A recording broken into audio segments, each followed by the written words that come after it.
नमस्कार, तुमचं सगळ्यांचं हार्दिक स्वागत करते तथ्य या चॅनलमध्ये. तर आज आपण आहोत एमजीएम युनिव्हर्सिटी. इथे बरेच लोक जे की फर्स्ट टाइम वोटर आहे. आपण जाणून घेऊया त्यांनी कशावर आणि कशामुळे वोट केलं आहे आणि त्यांना काय हवं. नमस्कार भैया, तुम्ही वोट केलं काल? हो केलं ना.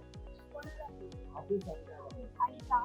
त्यांची कामं बघून त्यांनी खूप कामं केली शहरासाठी.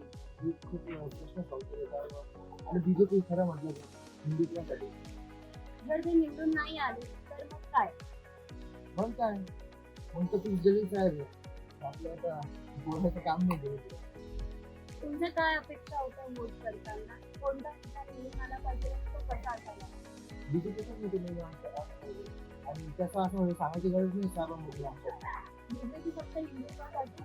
हा मग दुसरं काय राम मंदिराचा प्रश्न सॉल्व्ह केला आणखीन काय तर पाहिजे काय हिंदुत्वाला. म्हणजे तुमचं असं म्हणणं आहे की हिंदुत्व आलं तर सगळे. मग बरं. तुम्ही ह्या युनिव्हर्सिटीमध्ये काय शिकता? मी जर्नलिझमला मास्टर्स करतो. तुम्ही काल वोट केला? हो. तर एक जर्नलिझमचा विद्यार्थी असून किंवा एका जबाबदार नागरिक असून तू वोट काय म्हणून केलं? जसं की माझं मतदान हे संभाजीनगर पूर्वमध्ये येतं आणि जसं तुम्ही म्हणाला की जर्नलिझमचा विद्यार्थी किंवा एक नागरिक जागरूक नागरिक म्हणून तुम्ही काय मुद्द्याला तुम्ही वोट केलं तरी ह्या शहरामध्ये आजपर्यंत धर्माचं राजकारण झालं. कुठेतरी हिंदू आणि मुस्लिम या धर्मियांना एकत्र वाद घालूनच राजकारण झालं. पण यंदाचं मतदान थोडं वेगळं होतं कारण माझं पहिलं मतदान होतं आणि जे उमेदवार उभे होते ते एमआयएम पक्षाचे होते आणि भारतीय जनता पक्षाचे पण होते. पण उमेदवार हे वैयक्तिकरित्या शिकलेले होते आणि त्यातला एक उमेदवार हा आपल्याच फील्डचा आमच्याच फील्डचा जर्नलिझम होता. जसं की यंदा तुम्ही बघितलं की आमच्या विधानसभा मतदारसंघामध्ये जे उमेदवार होते एमआयएम पक्षाचे जलील असतील आणि भारतीय जनता पक्षाचे आतिश सावे असतील तर कुठेतरी मला शिक्षित उमेदवार एका ठिकाणी दिसून आला आणि मागच्या 5 वर्षात त्यांनी संसदेत मांडलेले मुद्दे असतील किंवा लोकांसाठी केलेली कामं असतील तर ह्या सगळ्या गोष्टींचा विचार करून कुठेतरी एक पहिला उमेदवार म्हणून मी यंदा धर्माकडे न पाहता उमेदवाराकडे बघून मतदान केलं. अच्छा, आणि तुझं असं म्हणणं आहे की सुशिक्षित उमेदवार तुला हवा आहे. नमस्कार दीदी, तू काय शिकते इथे? मी मास्टर करते दीदी, तू एक मुलगी असून तुला असं काय वाटतं की काय बदलायला हवं आपल्या देशाच्या राजकारणामध्ये? जसं की सगळ्या लाडकी बहीण ही योजना प्रचंड प्रमाणात व्हायरल होते. सगळ्यांना असं वाटते की जर मुलींना पैसे दिले किंवा बायकांना पैसे दिले तर त्या स्वतःच्या पायावरती उभे राहू शकतील किंवा त्यांना त्यांचा एक जो उदरनिर्वाह आहे तो त्यांना मिळेल. पण मला असं वाटतं की 1,500 काही उदरनिर्वाह होत नाही. जर तुम्हाला आम्हाला काही द्यायचंच असेल गव्हर्नमेंटला तर त्यांनी एक रोजगार द्यावा, काहीतरी आमच्या हाताला काम द्यावं जेणेकरून आम्ही आमची एक स्वतःची ओळख निर्माण करू शकतो. आणि त्याचबरोबर हा एक व्यावसायिक मुद्द्यानं बघायचं झालं दृष्टिकोनातून बघायचं झालं हा एक मुद्दा आहे. आणि दुसरी गोष्ट आहे की महिला सध्या सुरक्षित नाही आहेत. सगळेच जण असं म्हणतात की दरवेळेस इलेक्शनमध्ये महिला सुरक्षा हा मुद्दा पुढे घेऊन ते पुढे येतात.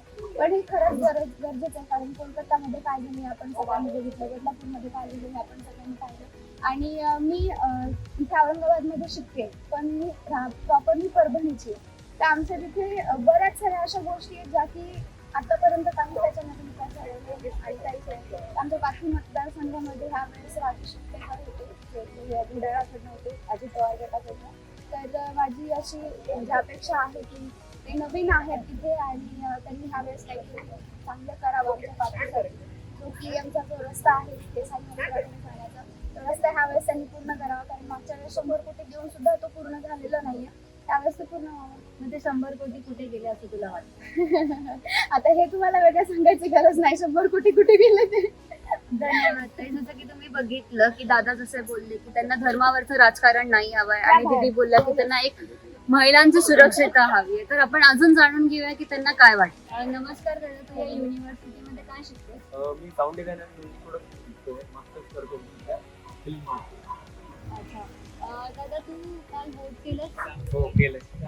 तू फर्स्ट टाइम वोटर होता? नाही या पहिले केले 2 दिवस. अच्छा. तू ह्यावेळेस जेव्हा वोट केलं तेव्हा तू काय अजेंडा मनात ठेवून वोट केलं तेव्हा तुला पुढचा नेता तुमचा तिथला कसा हवा? ऑब्विस तो युवांचे पण प्रश्न सोडवेल. महिलांची सेफ्टी आपल्या इंडियामध्ये खूप मोठा इश्यू आहे, त्या गोष्टी लक्ष दिलं. मी ज्या भागात येतो पैसे खूप मोठा डॅम आहे, बाजूला गार्डन पण आहे. त्या गार्डन म्हणजे लहानपणी जेव्हा होतो तेव्हा गेलो होतो तर ते गार्डन बंद झालं. आता त्या गार्डनची सुविधा वगैरे वाढवते. अजून आपल्या पैठणचेच नाही तर बाहेरचे पण जे पर्यटक आहेत ते येतील जातील, तर अजून तिथला जो लोकलच्या लोकांचा जो बिझनेस आहे तो पण वाढेल. तो एक अजेंडा होता लोकांची, ते वाढलं पाहिजे. रोडचं वगैरे काम पण चालू आहे. हे अशी गोष्टी होते काही ते डोक्यात ठेवून निर्णय गेले. तू कोणाला मतदान केलं? नाही, मतदान ते गुप्त असलेलं ठीक आहे. जसं तू म्हणलं की युवांचे प्रश्न, तर युवांचा कोणता सगळ्यात मोठा प्रश्न आहे असं तुला वाटतं?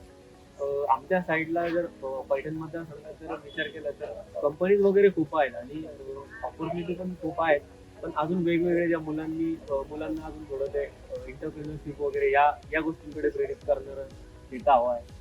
किंवा तुम्ही स्वतःचे बिझनेसेस तुम्ही स्टार्ट करू शकता. ते स्वतःचं साम्राज्य उभं करण्यासाठी जो हेल्प करेल असा नेता हवा आहे.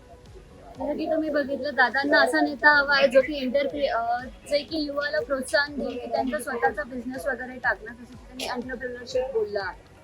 नमस्कार दादा, तू या युनिव्हर्सिटीमध्ये शिकतो, इथे काय शिकतोय?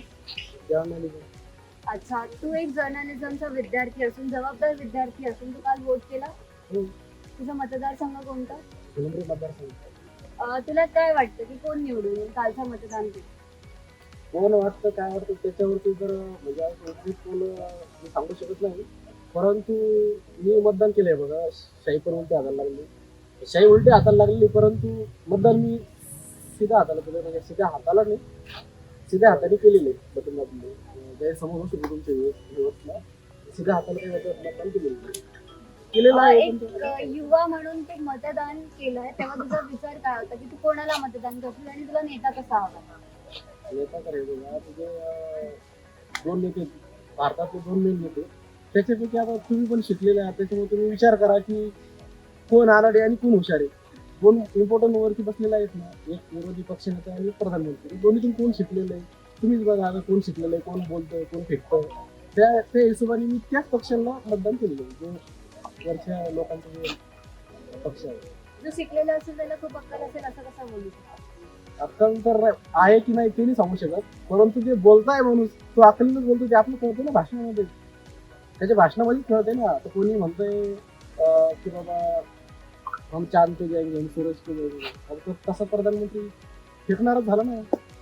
अच्छा, मग ते जेव्हा बोलले की हम चांद पे जाएंगे, हम सूरज पे जाएंगे, तर एकदा तर आपण चंद्रावर सक्सेसफुली गेलेलं आहे, ह्याच्याबद्दल तुझं काय म्हणणं? अहो ते माणसं घेऊन जायचं म्हणताय. बरं, तुला काय वाटतं जो तो वोट केलेला आहे तो जर खरंच कामात आला तर काही बदल होईल? बदल तर विकास तर हवा सगळ्यांनी, बदल झालाच पाहिजे.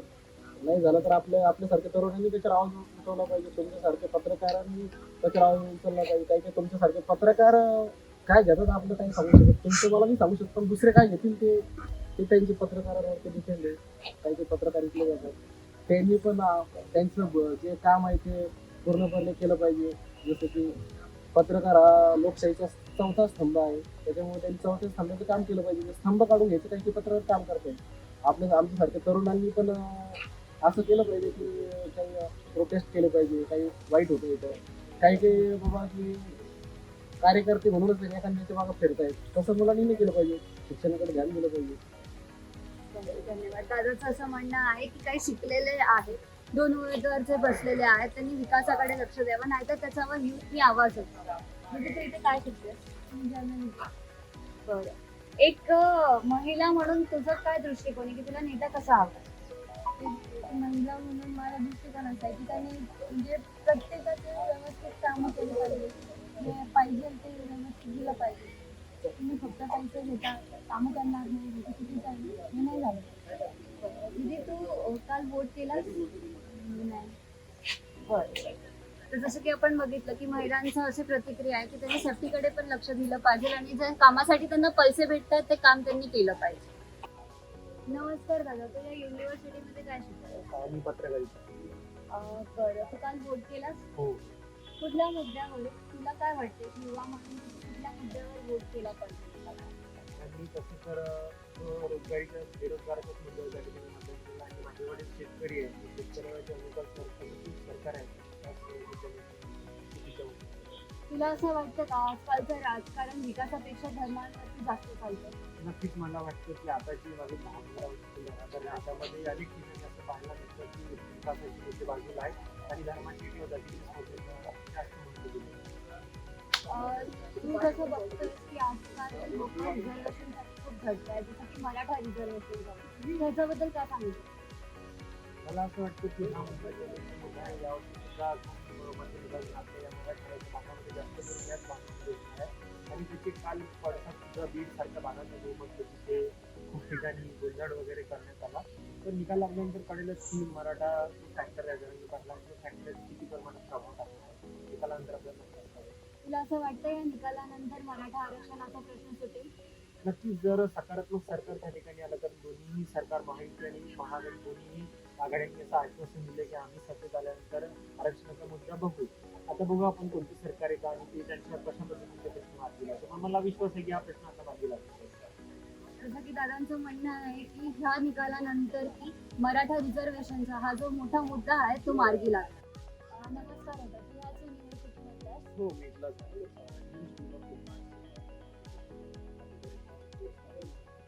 भारतीची वोटिंग झाली.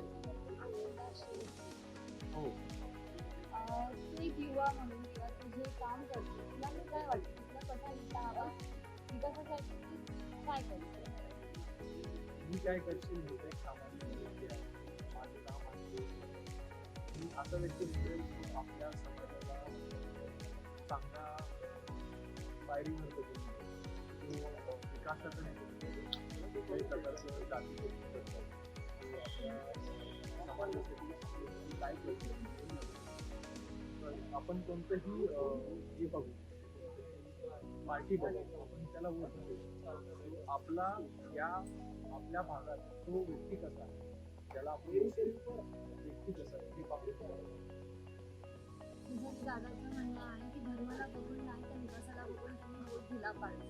तर अजून जाणून घेऊया, तिथे बरेच युवक आणि युवका आहेत ज्यांच्याकडून आपण जाणून घेऊ शकतो की त्यांना काय म्हणून नेता हवा आहे आणि त्यांनी कुठल्या मुद्द्यावर वोट केला. नमस्कार दादा, तुझं नाव काय आहे? माझं नाव अभिजित तांबे. तू युनिव्हर्सिटीमध्ये काय शिकतोय? मी ते पत्रकारिता व जनसमाज महाविद्यालयात काल वोट केला? हो. कुठल्या मुद्द्यावर? सर्वप्रथम तर म्हणजे आमच्याकडे असं आहे की शेतकऱ्याचा जो प्रश्न आहे हे महत्त्वाचं एक असतं कारण आणि दोन्ही शेतकऱ्याचे जास्त मला ते प्रश्न बऱ्यापैकी झाले जे नेते आहेत उमेदवार शेतकऱ्यांच्या प्रश्नावर काम करतो अशा प्रश्नांवर आम्ही निवड केलेलं आणि त्या संबंधित आमच्या जे तालुका आहे ते विकास कामे झालेली बऱ्यापैकी झाली आहेत किंवा नाही त्याचा आढावा घेऊनच आम्ही ते पूर्ण केलेली किंवा रोजगार असेल त्याच्यानंतर शिक्षण असेल या गोष्टी या सर्व गोष्टींना अनुकूल जो असा उमेदवार आहे जो की भविष्यात असे विकास कामे करू शकतो तर अशा गोष्टींना धरून ते उमेदवाराला मत दिले. कुठलं मतदारसंघ होतं दादा तुझा? जनसंघ. तुला काय वाटतं, एक अंदाज म्हणून तुला काय वाटतं की कोण येईल? अंदाज म्हणून सांगायचं झालं तर आता सध्या महाविकास आघाडी आणि महायुती 50-50ची लढत आहे सध्या. सेम पॅटर्न जनसंघित पण आहे, तेहरी लढत आहे पण 50-50 आहे म्हणजे काहीच सांगता येत नाही की कोण काय येईल. एक अपक्ष उमेदवार आहे, एक महायुतीचा आहे आणि एक महाविकास आघाडीचा आहे. आता सीन असा होतोय की सगळेच लोक जारांगे पॅटर्न असेल किंवा सगळ्याच गोष्टी असतील ते सगळ्या त्या याच्यावर डिपेंड करतं की आता काय होईल तरी 50-50. तर तुम्ही जसं की बघितलं की दादांना वाटतंय की जर 50-50 चान्सेस आहे सगळ्यांच्या येण्याचे. अजून जाणून घेऊयात, बरेचसे लोक आपल्यासोबत आहेत त्यांच्याकडून पण जाणून घेऊया की त्यांची प्रतिक्रिया काय. जसं की आपण युवकांची प्रतिक्रिया जाणूनच घेतलेली, ते काही ज्येष्ठ नागरिक पण दिसतात जसं की सिक्युरिटी गार्ड वगैरे. चला तर आपण त्यांच्याकडून जाणून घेऊया की त्यांनी वोट कुठल्या संदर्भावर केलेला. फास्ट चल. नमस्कार काका. नमस्कार. काल मतदान होतं, तुम्ही वोट केला आहात हो का? हो केलं जरूर. एक ज्येष्ठ नागरिक म्हणून तुम्ही वोट कुठल्या मुद्द्यावर दिला?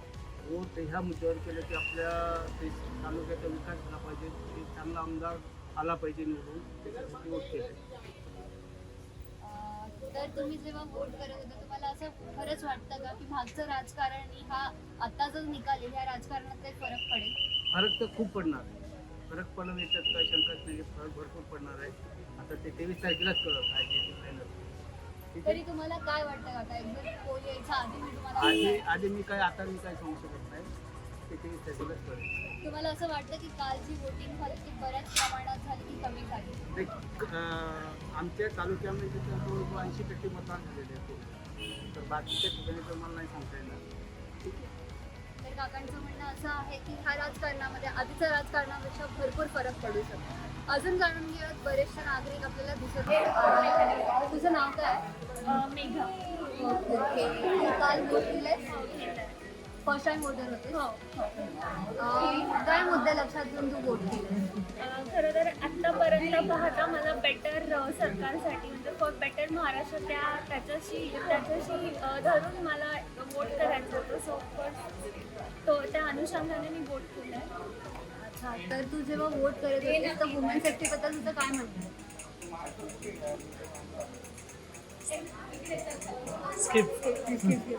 कोलकाता केस बद्दल पण बोलू शकते ना तू. आता ते कारण महाराष्ट्राचं वोट होतं ना. पण घेऊ शकतो ना कोलकाता. जसं की आपण बघितलं की इथे ज्यांचा लास्ट दिवस आहे त्यांनी पण वेळात वेळ काढून आपल्याला बाईट दिलेल्या आहेत. अजून जाणून घेऊ, बरेचसे मुलं पण वरती आहेत. त्यांचा लास्ट डे असल्यामुळे आपल्याला जास्त डिस्टर्ब करायला जमत नाही, पण तरी तुझं नाव काय?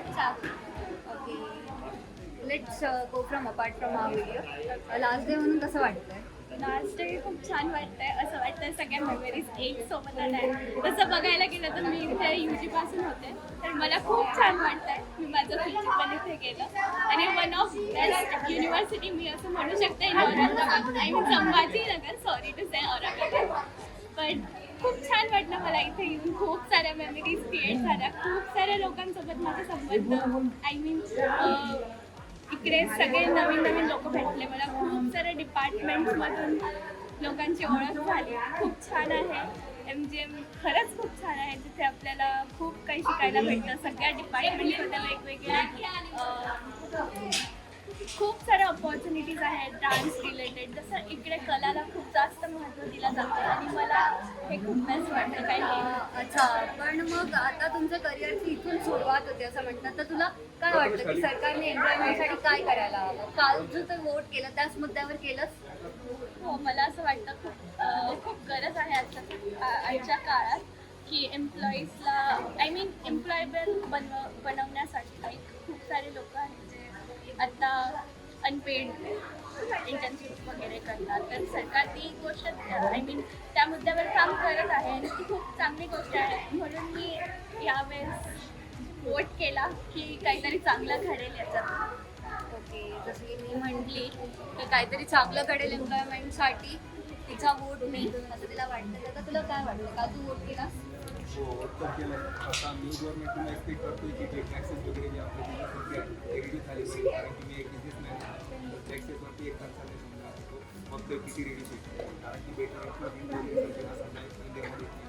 दादा, तू आता बोलला न्यू गव्हर्नमेंट, तुला असं वाटतं की सरकार बदलला असेल? हो, आता कारण की जी लालची गव्हर्नमेंट होती समजा, आता तिचे खूप सारे इश्यूज होते की बरेच वेळेस ते चेंज पण झाले. आता लोकांना एक चेंज पाहिजे. आता जसं मी सांगतो समजा, आता मी पण तो विचार केला तर एक असं कन्सिडर करू शकतो की एक चेंज येईल. जसं म्हणलं की बिझनेसमॅनसाठी काहीतरी करायला, तुझं कशाचं सांगू शकतो? माझी एक न्यू बिझनेस कंपनी आहे डेव्हलपमेंटची, नेक्स्ट काईट. तर आता जे बिझनेसवरचे टॅक्सेस वगैरे लागतात ते खूप आहे इंडियामध्ये. त्याचे बरेचसे बिझनेस आहेत ते वेस्टर्न कंट्रीला शिफ्ट होते कारण की तिथे टॅक्सेसचा खूप कमी आहे. तर आता बघू समजा एम्प्लॉयमेंट वगैरेसाठी कसे टॅक्सेस वगैरे असतात.